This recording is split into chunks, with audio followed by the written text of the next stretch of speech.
Halo guys, kembali di channel YND Storyland. Di video kali ini, admin akan merangkum sebuah film fantasi Cina berjudul Fifth Element Secret Art yang dirilis pada tahun 2022. Jadi, film ini mengisahkan seorang pemuda yang memiliki 5 elemen, yang memiliki 5 elemen, yang memiliki 5 elemen, yang memiliki 5 elemen. Daripada penasaran, mari kita simak alur ceritanya. Gak bisa bahasa Inggris. Film dibuka dengan memperlihatkan suasana di tempat hiburan, di mana seorang pria bernama Si Fang sedang menikmati pertunjukan 3 penari cantik.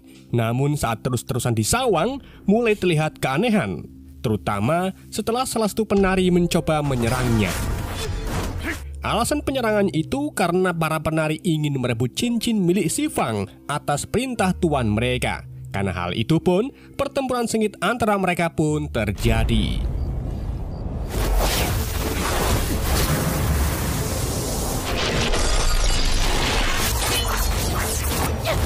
Untungnya, kemampuan Si Fang ini tidak bisa diragukan lagi. Dengan menggunakan cincin saktinya, Si Fang bisa menciptakan portal ajaib dan memunculkan monster elemen api yang langsung meluncurkan serangan fatal ke 3 wanita tersebut.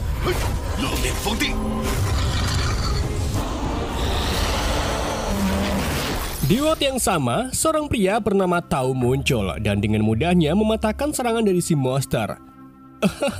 Ternyata, taulah orang yang mengirim 3 wanita cantik itu untuk merebut cincin dari Si Fang. Tao juga berhasil membunuh Si Fang hanya dengan 1 pukulan dan mengambil cincin dari jarinya. Terlihat, di jari-jari Tao sudah terkumpul 4 cincin dari 5 elemen cincin yang ia kumpulkan dari dulu. Dan kini, tinggal 1 cincin lagi, yaitu cincin emas yang keberadaannya belum diketahui. Rupa-rupanya, Tao ini sangat berambisi untuk mengumpulkan kelima cincin tersebut. Dengan begitu, ia bisa mendapat kekuatan besar untuk menguasai dunia. Ia lalu menyuruh salah satu anak buahnya, yaitu Yoji, untuk menemukan keberadaan cincin emas tersebut. Scene lalu beralih ke seorang pria muda bernama Yang Yijin yang bekerja sebagai penjual pisau di pasar. Setiap hari, Yijin didampingi asistennya yang bernama Pang De. Sambil jualan, Yijin terlihat tertarik pada gadis penjual jeruk yaitu Aju. Yijin lalu mencoba mendekati Aju dengan memberinya sayuran segar. Namun Aju menolaknya karena ia lebih suka ditransfer duit. Di waktu yang sama, seorang pria bernama Gao Ge tiba di pasar bersama para anak buahnya. Mereka adalah preman yang ditugaskan oleh aparat desa untuk memungut biaya pajak dari para pedagang yang berjualan di pasar. Melihat kedatangan mereka, Yijin pun bergegas pergi menghindari karena tak punya cukup uang untuk membayar pajak. Para preman itu pun bergegas mengejar Yijin dan mengepungnya. Bahkan, Goge juga melemparkan kapak ke arah Yijin yang mencoba melarikan diri. Tapi tiba-tiba, kapak itu tak mengenai Yijin dan mental ke arah yang lain. Goge dan anak buahnya pun tercengang melihat kejadian tersebut, sedangkan Yijin menggunakan kesempatan itu untuk segera melarikan diri. Di sisi lain, ayah Yijin yaitu Loyang melihat anaknya dikejar-kejar oleh preman pasar. Jadi ia pun menghentikan mereka dan memberi Goge uang untuk membayar pajak Yijin. Tapi para preman itu merasa diremehkan karena uangnya terlalu sedikit dan mulai memperlakukan Loyang dengan kasar. Di saat yang sama, Aju melihat kejadian tersebut. Ia pun segera bergegas membantu paman Lau dan mengantarkannya pulang. Di samping itu, Yijin yang masih lari dari kejaran para preman tiba-tiba terpeleset saat melewati seorang kakek-kakek tua bernama Zhang yang sedang duduk di atas gerobak. Yijin lalu memarahi kakek itu karena membuang kulit pisang sembarangan. Tapi tanpa diduga, kakek itu cukup kuat sehingga bisa melawan Yijin. Di saat itulah, kakek Zhang sadar kalau tubuh Yijin cukup kekar dan menawarkan Yijin untuk berlatih dengannya sehingga nantinya bisa menjadi pendekar tak terkalahkan. Kakek Zhang lalu memberitahu Ye Jin untuk menemuinya di kota Ping On jika ingin mengubah nasibnya. Setelah itu, Zhang tiba-tiba menghilang begitu saja, seolah-olah ia bukan manusia biasa. Di malam harinya, Ye Jin baru sampai di rumahnya dan tak sengaja berpapasan dengan Aju yang akan pulang setelah merawat Laoyang. Aju kemudian mengandani Ye Jin agar lebih peduli dengan ayahnya jika tidak ingin menyesal nantinya. Tapi Ye Jin malah terlihat tak peduli dengan nasihat si Aju. Ketika Ye Jin masuk ke rumah, ia cekcok dengan ayahnya setelah mendengar Ye Jin ingin berguru bela diri dengan Zhang.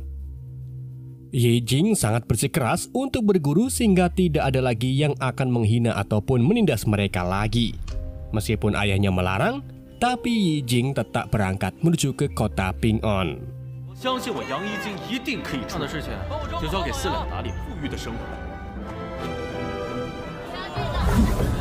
Setelah perjalanan panjang, Ye Jin akhirnya tiba di kota Ping On dan mulai pencarian untuk menemukan Zhang. Ia lalu memasuki sebuah tempat hiburan di mana Ye Jin melihat sosok wanita dari sebuah bilik. Tapi kedatangan Ye Jin langsung diketahui oleh dua anak buah Tao, yaitu Guisi dan Xiao Nai. Karena mengira Ye Jin seorang penyusup, Xiao Nai pun mencoba menyerangnya menggunakan pedang. Tapi serangan itu tak bekerja sama sekali karena Ye Jin memiliki kekuatan spiritual yang bisa mengontrol benda logam. Saat Ye Jin mencoba kabur dari para wanita yang ingin membunuhnya, ia tak sengaja bertemu dengan Zhang yang sedang mabuk berat. Zhang lalu langsung membawa Ye Jin ke suatu tempat melalui sihir teleportasi. Keduanya kemudian sampai di kuil rahasia 5 elemen. Di sana, kakek Zhang menguji kemampuan Ye Jin agar menggunakan kekuatan spiritualnya untuk mengendalikan senjata logam.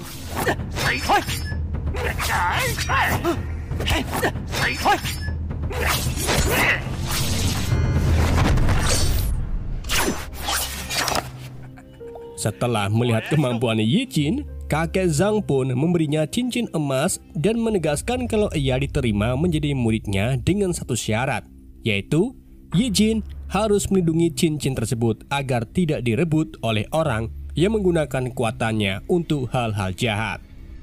Kakek Zhang juga memberitahu Ye Jin tentang Tao yang sudah mengumpulkan 4 dari 5 cincin elemen yang rencananya akan digunakan untuk menguasai dunia dan memusnahkan manusia. Di sini, Ye Jin segera mengembalikan cincin emasnya karena sadar dirinya tidak bisa melawan Tao yang merupakan master bela diri tingkat tinggi. Namun kakek Zhang memberitahu kalau itu sudah takdir Ye Jin karena memiliki kekuatan spiritual logam sehingga bisa menggunakan kekuatan cincin emasnya. Di waktu yang sama, 3 anak buah Tao tiba dan berniat merebut cincin emas dari tangan Ye Jin. Sehingga pertempuran sengit pun di antara kedua pun tak bisa dihindari.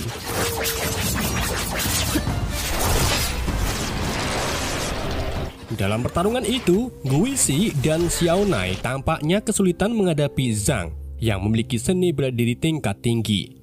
Di samping itu, saat Yoji sedang bertarung dengan Ye Jin, ia malah salfok ke pergelangan tangan Zhang yang memiliki sebuah tanda. Sedangkan Guisi menggunakan kesempatan itu untuk menyerang Yoji. Hal itu dilakukan karena Guisi memiliki dendam pribadi dengan Yoji yang menjadi murid favorit masternya. Guisi lalu lanjut menyerang Ye Jin dari atas menggunakan kekuatan apinya. Yoji kemudian memanfaatkan kekuatan teleportasinya untuk menyelamatkan Ye Jin, sehingga mereka bisa melarikan diri darinya. Tapi tanpa disadari, Yoji mengalami luka serius. Jadi Ye Jin membawanya dan berinisiatif untuk merawatnya sampai Yoji pulih sepenuhnya. Keesokan harinya, Yoji akhirnya terbangun dan melihat Ye Jin yang sedang berlatih menggunakan kekuatan cincin emasnya. Yoji lalu memperingati Ye Jin agar hati-hati agar tidak merusak bunga teratai hitam yang tumbuh di kolam ikan. Karena bunga teratai hitam itu adalah tanaman yang memiliki kekuatan spiritual yang luar biasa. Tak hanya itu, bunga tanaman tersebut juga hanya mekar setiap 60 tahun sekali. Yojin kemudian meminta Yijin untuk menyerahkan cincin emasnya. Tapi Yijin enggan memberinya kecuali jika Yoji bersedia mengajarinya cara berteleportasi. Yoji pun sepakat mengajari Yijin berteleportasi. Tapi saat Yijin sudah menguasai ilmu tersebut, ia malah pergi meninggalkan Yojin dan kembali ke desanya. Sebelum Yijin pulang ke rumah, ia membeli gelang dan baju baru yang didapatkan dari biji emas yang ia ambil dari bunga teratai hitam.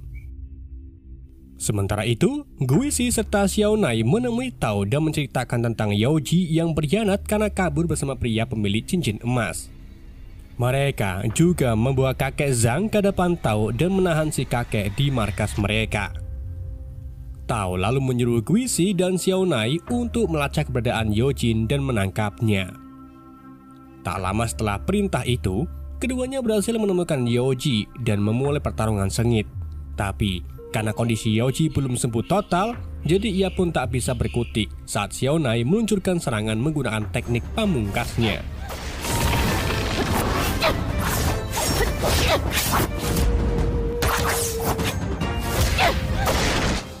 Dan saat Xiaonai hendak membunuhnya, Tao tiba-tiba muncul di tempat kejadian dan menghentikan perkelahian mereka. Tao pun mengungkapkan kecewanya kepada Yoji karena sudah mengkhianatinya. Alhasil, Xiaoji ditahan di markas. Sedangkan Guizi dan Xiaonai kembali ditugaskan untuk menangkap Yijin dan merebut cincin emasnya. Di tempat lain, Yijin yang baru saja tiba di rumahnya dan sangat terkejut melihat keadaan ayahnya yang terbaring sakit. Aju mengatakan kalau Laoyang sakit tak lama setelah Yijin pergi dari rumah tanpa pamit. Yijin kemudian memerintahkan asistennya untuk mencari tabib terbaik di kota yang bisa menyembuhkan ayahnya dan tak peduli berapapun biayanya. Tak hanya itu, Yijin juga memberi sebagian biji emasnya ke Aju agar ia tidak lagi berusaha payah berjualan jeruk. Tapi Aju menolaknya dan mengingatkan Yijin kalau yang paling penting di dunia bukanlah harta, melainkan cinta. Di sisi lain, Guizi dan Xiaonai berhasil melacak keberadaan Yijin. Keduanya pun tiba di rumah Yijin dan langsung melancarkan serangannya ke Aju dan Pangde yang kebetulan sekali ada di sana. Setelah itu, mereka menjadikan Aju serta Pangde sandra sehingga Yijin bersedia menyerahkan cincin emasnya. Meskipun begitu, Yijin memilih untuk tak menyerahkan cincinnya karena ia sudah berjanji ke kakek Zhang. Lalu, saat Xiaonai ingin menyerang, tiba-tiba beberapa pisau terbang ke arahnya dan membunuh Xiaonai. Ternyata, pisau-pisau itu bukan dikendalikan oleh Yijin, melainkan ayahnya yaitu Laoyang. Selain Yijin, Laoyang juga memiliki kekuatan untuk mengontrol logam. Laoyang lalu membantu pertarungan Yijin melawan Guizi dan berhasil memojokkannya. Akan tetapi, Tao tiba-tiba muncul menggunakan kekuatan akarnya untuk membunuh Laoyang, Aju, serta Pangde tepat di depan Yijin. Sementara itu, kakek Zhang menyadari bahaya yang sedang dihadapi oleh Yijin. Ia meminta Yoji untuk menggabungkan kekuatannya sehingga mereka bisa membebaskan diri dari akar tanaman yang mengikat mereka. Di samping itu, saat Tao ingin merebut cincin emas dari Yijin, kakek Zhang tiba-tiba muncul dan membawa Yijin menggunakan jurus teleportasinya. Ternyata, kakek Zhang membawa Yijin ke tempat Yojin, di mana ia menyuruh Yijin untuk kembali ke masa lalu menggunakan kekuatan spiritual dari bunga teratai hitam.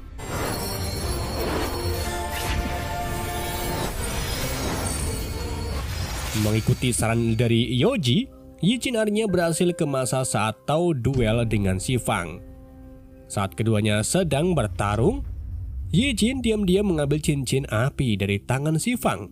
Namun saat Yijin akan kabur, Guizi menyadari kehadirannya dan meluncurkan sebuah serangan ke Yijin.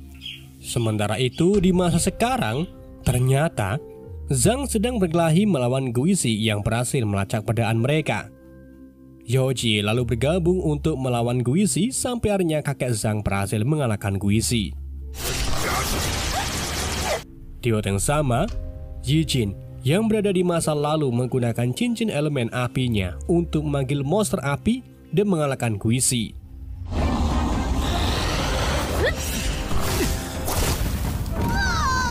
Setelah mengambil cincin api serta mengalahkan Guizi, Yi Jin pun kembali ke masa depan, di mana ia terkejut melihat Zhang yang sudah tak berdaya kan diserang oleh Tao. Sebelum menghembuskan nafas terakhirnya, Zhang menyuruh Yi Jin agar menyelamatkan Yoji yang kini ditawan oleh Tao. Selain itu, Yi Jin juga ingin membalaskan kematian ayahnya. Aju dan juga Pang De jadi yang memberanikan diri untuk menghadapi Tao. Singkat cerita, Yi Jin akhirnya sampai di tempat Tao dan menyelamatkan Yoji terlebih dahulu. Yi Jin lalu mengerahkan seluruh kekuatannya untuk mengalahkan Tao. Tapi Tao sepertinya memiliki kekuatan yang jauh lebih kuat darinya. Alhasil, Yi Jin pun jadi kewalahan.